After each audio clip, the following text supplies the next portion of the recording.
Miq Prizmus, 29 shtatori është dita e trashëgimisë kulturore dhe sigurisht në gjithë vendin ka aktivitete, ka përkujtime, ka vizita në vende të trashëgimisë. Me fjalë kujtohen për ta festuar, për ta kremtuar këtë ditë. Në të vërtet, jo se duhet të jem patjetër njeri I cili kritikon edhe pa vend, por duhet të jem një njeri I cili përkujton ato pjesë të humbura të trashëgimisë, atë krim të madh kulturor që është bërë në shkatrimin e vlerave të trashëgimisë, sidomos në Shkodër. Ne mund të përkujtojmë, mund të gëzohemi, mund të kremtojmë, por unë dhe vajtoj për ditën e trashëgimisë kulturore. Vajtoj për shembull për muzeun e Luiq Gurakuqit. E shkatruan si pushteti vendor dhe pushteti qendror. E morën qafë, ishte shtëpi muze. Një pjesë artefakteve janë ruajtur ke Muzeu Historik sot. Por ajo shtëpi karakteristike shkodrane dhe heroi të madh që kemi dhe njëkohësisht një nga baballarët e mëdhej të kombit shqiptar, që është Luiq Gurakuqi, nuk e ka më shtëpi. E shkatruan. E shkatruan, I lejuan që të shkatruan. Dhe jo vetëm pushteti vendor këtu, I Partisë Demokratike, ai ishte. Dhe në një bashkëpunim të fajshëm edhe me socialistat. Po dhe pushteti qendror. I asaj kohe, I tmerrshëm. Shkatruan shtëpinë e Kakaliqve. Shtëpinë e pionierëve. Monument kulture dhe ai. Shtëpia e pionierit ishte monument kulture, është një nga pallatet më të bukura. Mermer e hodhën tokë. Monument kulture. Pushteti vendor dhe njëkohësisht edhe pushteti qendror. Në mënyrë trashamane, përfituese, idioteske, të marrë. Ngjanin me hedhje në erë të kishës Valldesit në Shkodër, nga dy idiot. Komunist, ishte monument kulture e kishë. E hodhën në erë për të treguar ne hedhëm në erë kishat. Ajo ishte monument kulture. Sa për të thyer zemrat e besimtarëve. Dere ajo qeveri edhe ai regjim, atë kishte shpallur monument kulture, këta duke qenë idiot, ignorant dhe delirant, e hodhën në erë. Po unë vajtoj edhe pazarin e Shkodrës, shkatrimin e tij përfundimtar. Një nga pjesët e trashëgimisë kulturore më të madhe që kemi pasur në Shqipëri, jo më në Shkodër. Një super pazar, një hipermarket I jashtëzakonshëm, vend ku ishte 7 banka dhe njëkohësisht magazat të jashtëzakonshme, vend lundrimi, pontili, shkëmbimit materialeve me botën. Njëkohësisht që kishte edhe një bibliotekë të jashtëzakonshme, 2 xhami të jashtëzakonshme, Bexhisteni të jashtëzakonshëm. U shkatrua. Shkatrimin e xhamisë Parrucës, asaj të ndërtuar nga Jakomoni dhe nga kontribuent shkodran. E ndërtuar shumë bukur, me stil e jashtëzakonshëm si ajo e Durrësit. Bile dhe më mirë se sa ajo, për të zëvendësuar me një tjetër butafori që është sot. E hodhën tokë. Shkatrimin e pedagogjikës. Gjimnazi, pa qenë dhe pedagogjika që kishe një shesh në mes, në Parrucë, e prishën kot, nasi kot, pa kuptim. Prishën ansamblin. E prishën, e hodhën tokë. Po futen prap ke kohë e demokracisë. Sa shtëpi muze, 20 shtëpi muze, si me emra, si pa emra, po me tavane, ose me avulli, ose me çardak, muze. I hodhën tokë se ndërtonin marrëzirat e tyre, me betone njëkohësisht pallate që të orientuara keq të shëmtuara. Sa rrugica në Shkodër mungojnë sot? Sa rrugica, sa avulli? Mungojnë të prishura, të shkatruara. I lejuan të shkatruarin dhe I shkatruan me qëllim. I shkatruan, I morën qafë, sa dyer, sa gryka pusi, sa puse. I shkatruan, I morën qafë, ndërtuan kështu përbincash të shëmtuar, të cilët jo vetëm që janë të shëmtuar, por janë të orientuar keq. Arkitektonisht keq, urbanistikisht keq, ndërtuan, prishën pazarin, prishën gjithë farë mrekullinash ura të vjetra, ndërtuan mbi zona arkeologjike rreth e përqark Kalas Shkodrës, Kështjellës Shkodrës. Shkatruan gjithçka për 33 vjet. Gjithçka. Sa shtëpia të vjetra, sa janë rrënuar. Shtëpi tradicionale. Me dhjetra në Shkodrën tonë. Sa dyer mungojnë. U shkatruan, u prishën. Ndërtuan marrëzira të cilat i shikoni si janë të orientuara, si janë. Mundohen t'i riparojnë, t'i bëjnë të bukura, po ato që ishin realisht bukura humbën. Gjatë një pushteti idiotesk për 33 vitesh. Dhe sot, ata që kanë shkatruar kështu Shkodrën, qajnë se për kullën. Atë kullën që e privatizuan, Hotel Rozafën, privatizuan gjithë zonën atje, nuk e di edhe me komunitetet legjendare fetare që kemi ne këtu, atëherë ndryshe, tani ndryshe, nëse gjithmonë ndryshe me njëri tjetrin, me 40 pronar të persekutuar, të cilët ja shitën atij që do ndërtoj kullën sot, që ka gjithë drejtat ta ndërtoj. Edhe tash çohen ata që kanë lejuar Shkodrën të prishet kështu, të shkatërrohen tëra drejtimet, në gjitha mundësitë e saj të trashëgimisë. Ja, më kujtojnë ato të 46-ës që prishin me atë afshin e jashtëzakonshëm. Torret e kullës inglizit, cilët taja kanë afruar betonin 1 metër afër. Këta tash i bëjnë për kullën, qajnë, bërtasin në lura. Këta që kanë shkatruar Shkodrën për 3 dekada e gjys, rresht. Fajtor, si ata që ishin pushtet, po dhe socialistët që i mbani nisur. Fajtor edhe ata. Fajtor të jashtëzakonshëm. Këta tash ti bëjnë sikur po ruajnë një dromenën, kullën, këta s'kanë lënë gjapa shkatruar. Këta të ri dhe baballarët e tyre që kanë qenë, se këta kanë trashëguar njëri tjetrin në pushtetet vendore të Shkodrës, gjyshi, baba dhe tash i vjen edhe nipi. Edhe bën gam. Nuk lanë gjapa shkatruar në Shkodër. Dhe tash do t'i dalin se nuk do. Këta kanë inat që po ndërtohet kulla, aty se do ndërtohet një që do t'i sfidojë këta majmunlleqet e tyre, ato pallatet që kanë ndërtuar këto mbi shtëpiat e dikushme shkodrane. Ato pallatet e shëmtuara kudo që i kanë ndërtuar, sfidohen nga kulla, sigurisht. Dhe këtyre vjen keq tash. Bëjnë për kullën. Këta që kanë shkatruar Shkodrën e trashëgimisë kulturore. Këta që ndërtuan hotele Kuplara, aty ku ishte zonë arkeologjike. Dhe që sot po rrugullohet hyrja e Shkodrës një farë mënyre. Këta bëjnë tash sikur po qajnë për trashëgiminë kulturore. Këta maskaretë cilët janë pa dinë, pa iman, janë njerëz të cilët sigurisht i kanë shërbyer agjendave të Akademisë Viçidolit edhe Tiranës, e cila nuk e do Shkodrën, pjesë e një agjende e cila urren Shkodrën në trashëgiminë e saj kulturore. Ata që kanë dëgjuar për Kuvajtin, t'ju flasi babai, kurse për Shkodrën kanë lexuar ke Edi Durhami. Ja këta lloj njerëzish. Edhe që kanë pas përfaqësuesit e tyre të shtrëmbër, ignorant në Shkodër, për ta shkatruar atë embelmet. Dakord, miqtë e mi.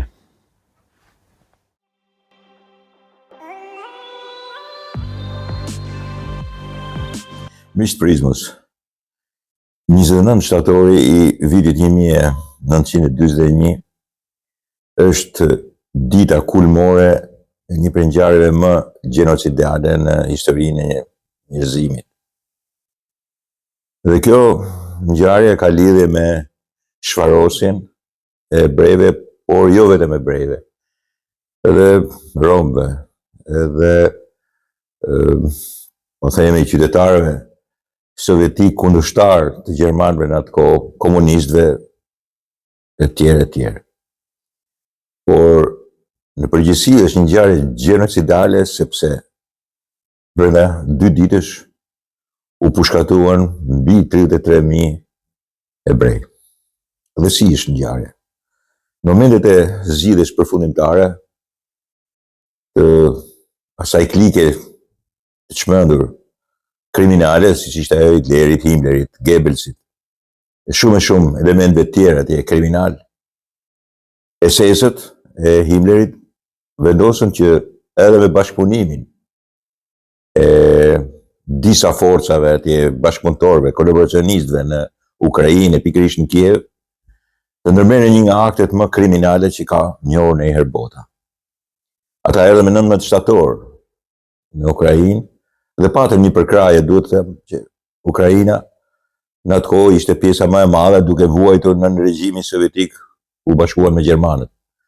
Historia shpeshherë këto gjëra i trajton në mënyrë sipërfaqësore dhe të pa princip, pa parime. Në të vërtetë parimet duhen mbrojtur në bazën e një historie e cila nuk deformohet. Duhet të në vërtetë ashtu siç është. Dhe pikërisht për këtë të vërtetë mund të thuhet se atëherë një pjesë e madhe e popullsisë së Ukrainës ishte me hitlerianët. Mbase të gjithë nuk e dinin si do përfundonte historia, por ama duke pasur urrëtie për regjimin sovjetik, ju dukesh më i mirë ai që po vinte dhe që ishin hitlerianët. Nuk ishin parasysh se vrasjet edhe deportimet, gjyqjet kriminale të Stalinit mund të kishin në një diçka më të keqe se sa pastaj krimi që po zhvillonin dhe po përgatisnin në mënyrë të jashtëzakonshme, fantazmagorike mund të them, hitlerianët. Me 19 erdhën dhe me 29 i bëjnë thirrje me anë fletushkave dhe përhapjes difuzionit me radio të gjithë ebrejve që të paraqiteshin me sende personale në zyrat e Gestapove, në vendet të përcaktuara ku do të mblidheshin. Dhe ebrejt sigurisht menduan që do të deportohen. Do të çohen diku në një vend, por nuk do liheshin më të lirë në qytetet në Kiev, sidomos se Kievi ishte mbushur me ukrainës, por edhe zonat përreth. E besuan, morën sendet personale, ato që ju lejonin të merrnin një valixhe. Ishin të gjitha kujtimet e tyre dhe njëkohësisht edhe në një gjë me vlerë. Të gjitha tjerat i lanë në shtëpi, në shtëpiat e tyre. Imagjinoni çfarë regjimi kriminal po përgatitej të vinte sundonte gjithë Evropën. Ashtu, në një lloj besimi, hypën nëpër tramvaje, nëpër makina dhe u grumbulluan. Hitlerianët i quan në famshmen Lugin, në një vend të izoluar që quhet Bobi Jar, dhe aty për 2 ditë u pushkatuan mbi 33.000 ebrej. Pushkatoheshin në masë, filluan tregojnë disa prej dëshmitarëve që ishte pak skuadra pushkatimi. Ishte një grop e madhe ku hidheshin. Edhe ishin si gropa gëlqere dhe tytat e pushkëves u bën të kuqe. Atëherë filluan t'i pushkatojnë edhe mas koke me pistoleta. Nuk është e kollajshme të pushkatosh mbi 33.000 njerëz. Është një fjalë goje. Ngjoheshin vetëm krisma dhe ata që po ekzekutonin ishin kthyer në njerëz pa asnjë lloj ndjenje. Shumë të tjerë filluan të villnin. Ushtar gjerman. Ishte një nga krimet më të mëdha që i ka realizuar ndonjëherë Himmleri dhe SS-ët e tij. Aq krimi i madh sa vendosen mos të bëjnë më element të tillë pushkatimi sepse nuk ja dilnin dot. Edhe në një farë mënyre po bëhesh fat i zi dhe fat i keq njëkohësisht dhe për ata që po pushkatonin. Nuk ishin më njerëz normal. Po shikonin kafka të hapura derisa merrnin komanda nga më të ndryshmet. Gjuanin gjoks jo në kokë, gjuanin në kokë jo në gjoks. Shpeshherë plagoseshin dhe pastaj duhet i ripushkatonin edhe një herë. Po i shpjegoj me këto ngjyra sepse këto janë ngjyra shumë të pakta për krimin e madh që u bë. 33.000 e nuk e di sa, 173 njerëz brenda 2 ditëve. U vranë dhe u mbuluan me baltë, me dhe. Ishte një nga krimet më të mëdha që propaganda, idetë naziste kishin kundra hebrejve. U bënin krim të jashtëzakonshëm. Mbas këtij krimi, për cilën u mor një vendim deri në lartësinë e Hitlerit të mos kryej më, sepse po bënte bujë, u shpikën pastaj edhe u vendosën edhe furrat e gazit dhe djegja e trupave. Nuk mund të mbulonin më një sasi kaq të madhe njerëzish. Mbas këtyre 33.000-ve u pushkatuan edhe rreth 40.000 të tjerë. Krimi në Kiev ishte i jashtëzakonshëm. Kievi është një nga vendet ku krimi i luftës së dytë botërore, gjenocidi, holokausti kanë lënë gjurmën më të madhe dhe është mbuluar dhe nga propaganda sovjetike më vonë. Sigurisht që është bërë krim në Mauthausen, në Buchenwald dhe në kampet e tjera të çfarosjes gjermane. Po aty krimi kishte përmasat e një dekadence njerëzore, aty njerëzimi kishte vdekur përfundimisht. Në vitin 1941, me ngjarjen e Babi Jar në Kiev, njerëzimi kishte marrë fund si ndërgjegje. Aty po ndodhte një nga mrekullitë kanibaleske të çmendura të një regjimi i cili përgatiste, kishte ardhur për t'i dhënë rregullin botës. Dhe kishte përgatitur shfarosjen e një kategorie njerëzish, qofshin ebrej, qofshin rom, qofshin komunista, qofshin ku diun se çfarë mund të ishin. Edhe ka sot kësaj dite që thonë ama mirë ja kanë bërë. Sepse këto punë nuk bëhen pa pjesëmarrje, pa kolaboracionizëm. Aty ishin ukrainas që ju dhanë ndihmë. Ju dhanë ndihmë konkrete sepse nuk mund të pushkatohen 100.000 njerëz pa pasur përkrajen dhe pa pasur pranimin e këtij gjenocidi nga një pjesë e popullsisë atje. Ashtu si kundër ishin në Mauthausen, e sikur ishin në Buchenwald ose në pjesë të Gjermanisë që thonin ne nuk dimë se çfarë po ndodhet në kampet e çfarosjes, në kampet e përqendrimit. Sovjetikët e mbuluan sa mundën. E shpallën sikur ishin qytetarë sovjetik. Në vërtet ato ishin qytetarë sovjetik, por krimi po drejtohesh kryesisht ndaj hebrejve. Drejtohesh nga hebrejve, por pastaj filluan të pushkatohen edhe të tjerë. Justifikimi pastaj ishin hebrejt, por po pushkatoheshin edhe të tjerë. Por krimi po mbulohesh në këtë lloj forme, në këtë lloj mënyre. Nuk u ndërtua asnjë memorial. Memoriali është ndërtuar mas vitit 1990. Është memoriali, ky po shihni tani, dhe dolën shifrat e vërteta. Në vitin 1961, nga poetët e mëdhenj, disident, bën një poem për Babi Jar, edhe Shostakovich u frymëzua nga kjo poeme dhe bëri edhe një nga simfonitë e tij për pikërisht këtë lloj krimi të jashtëzakonshëm. Në të vërtetë është një krim i cili sigurisht kthen në kohë tash dhe kthen kohën përbys. E keni vëre pamjet në Mariupol, shkatrimin e qytetit, sigurisht nuk janë vrarë njerëz ashtu, po janë vrarë njerëz nga sulmi i Rusisë mbi Ukrainë. Dhe një nga arsyet e sulmit është se akoma ka armiqësi të jashtëzakonshme midis rusëve dhe ukrainësve, sepse ukrainësit ishin me Hitlerin kur rusët ishin me Stalinin. Dhe sot e kësaj dite funksionon ajo punë duke akuzuar njëri tjetrin që sillen respektivisht si në atë kohë. E keni parë se si është kthyer Gaza? Pikërisht atyre që ju është bërë gjenocidi dhe holokausti, tash i marrin përsipër të bëjnë një terra bruciata, i thonë italian, shkatërim të plot në Gaza, ku kanë vdekur pafajësisht fëmijë. Pavarësisht se kanë një lloj, si t'u them tash, bashkëpunimi me Hamasin, këtu nuk mund të jem kurrë dakord që ti jesh bashkëpunëtor me kriminalët, me terroristë. Por fëmijët, gratë, të cilëve ju thotë ikni, po ku të shkojnë, ku të largohen, ku të humbin.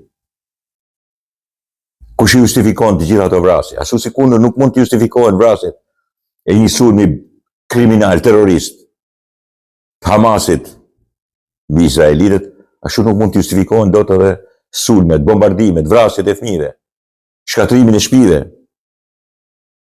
Edhe pse aty është Hamasi, janë të zënë kurth. Është kthyer historia përmbys. Nuk mund të jetë kjo më e bukur se ajo, se kjo më e lehtë se ajo, se kjo më e pafajshme se ajo. Vrasja është gjithmonë e fajshme. Vrasja është gjithmonë e fajshme dhe Gaza sot është një krim, është gati një genocid, edhe unë jam dakord që është një genocid. Pavarësisht se jam dakord me lëvizjet ultramajtiste, gay, të cilët bëjnë vetëm fjalë. Me atë flamurin e tyre të ndyrë me ngjyra, nuk bëjnë asgjë. Përveç se lap. Po edhe genocid sot në Gaza nuk bëhet pa pjesëmarrjen. Dhe pa kolaboracionizmin aty që janë rrotull aty. Aty është Egjipti po ndërton mur në rripin e Gazës, mur për palestinezët. Aty është Arabia Saudite, aty janë gjithë vendet arabe. Janë mërzitur tash, nuk veprojnë më.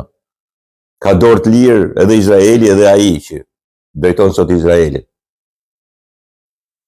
Në retorikën e tyre mbrojtje. Sigurisht ai është një popull i zënë kurth.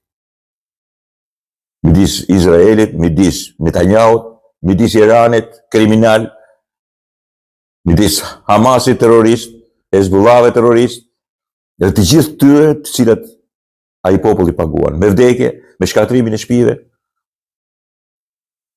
me fëmijët e tim, me fëmijë të vrarë, me gra të vrara, me burra të vrarë. Historia është kthyer përmbys. Në atë kohë, 29 shtator të 1941-shit, Himmleri dhe skuadrat e tij SS-e pushkatuan brenda 2 ditëve 33.000 hebrej. Sot kemi pamje të rrafshimit Gazës nga viktimat e asaj kohe. Sigurisht unë nuk akuzoj popullin, unë nuk jam për të akuzuar popull, të gjithë popullin, nuk mund të akuzoj asnjë lloj populli në botë. Por janë ato popull që përgatisin dhe çojnë lart klikat, të cilat bëjnë veprime të tilla. Janë ato popull që shpeshherë janë bashkëpunëtorë të krimit gjenocidal, vrastar. Dhe vijnë ditët pastaj që një vrasje quhet një vrasje, në qyteta kudo, e dyta, e treta, e katërta janë statistikë. 1 milion vrasje justifikohen sikur mos ketë ndodhur asgjë. Dhe kjo po ngjan sot, prandaj është edhe përmbys. Prandaj dhe dua të kujtoj 29 shtatorin e vitit 1941, ku italianët vranë mbi 33.000 hebrej në Kiev, në bashkëpunim me banorët e atjeshëm dhe me klikat politike të atjeshme. Po kështu ndodhen në Gaza sot. Dakord miqtë e mi?